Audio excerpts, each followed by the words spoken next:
Antarctica बर्फ से भरा हुआ दुनिया का सबसे बड़ा मिस्टीरियस कॉन्टिनेंट है, जिस पर 1821 में पहली बार कदम रखा गया था। हमारी जमीन पर टोटल 7 कॉन्टिनेंट्स मौजूद हैं और एंटार्क्टिका दुनिया का 5वां सबसे बड़ा कॉन्टिनेंट है, जो पूरे का पूरा बर्फ से भरा हुआ है। एंटार्क्टिका बर्फ का इतना बड़ा कॉन्टिनेंट है जिस पर 5 किलोमीटर गहराई तक सिर्फ बर्फ ही बर्फ है, जिसने इस कॉन्टिनेंट के 97% हिस्से को कवर किया हुआ है। बर्फ का ये कॉन्टिनेंट पूरे 1,36,00,000 स्क्वायर किलोमीटर के एरिया पर फैला हुआ है, जिसमें पाकिस्तान जैसे 17 मुल्क और इंडिया जैसे 4 मुल्क फिट आ सकते हैं।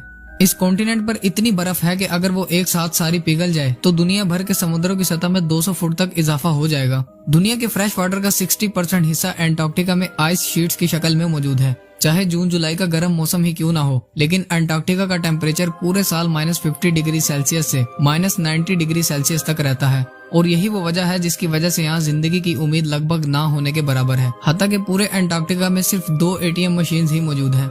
यहाँ गर्मियों के 6 महीने मुसलसल दिन रहता है और सर्दियों के 6 महीने मुसलसल रात। ना ही एंटार्क्टिका में कोई टाइम जोन फॉलो होता है और ना ही इस कॉन्टिनेंट पर किसी कंट्री का कब्जा है। 6 महीनों तक सूरज के तलू और गरूब होने के बगैर यहाँ टाइम का अंदाजा लगा पाना बहुत मुश्किल होता है। यही वजह है कि एंटार्क्टिका में कोई भी टाइम जोन फॉलो नहीं किया जाता।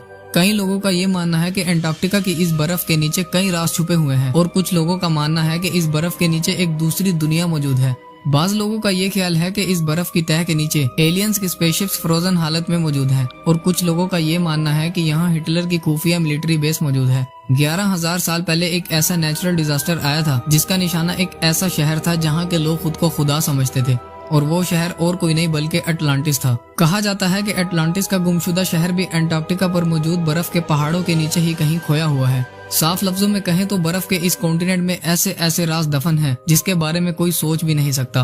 पिछले कई सालों से साइंटिस्ट और रिसर्चर्स एंटार्क्टिका के इन राजों को ढूंढ निकालने की मुसलसल कोशिशों में लगे हुए हैं, और रिसर्च के दौरान इन्होंने ऐसी ऐसी चीजें डिस्कवर की हैं जिन्होंने इन राजों को फाश करने की बजाय इस कॉन्टिनेंट को और भी मिस्टीरियस बना दिया है। यूं कहें कि एंटार्क्टिका की मिस्ट्री सुलझने की बजाय उलझती ही जा रही है।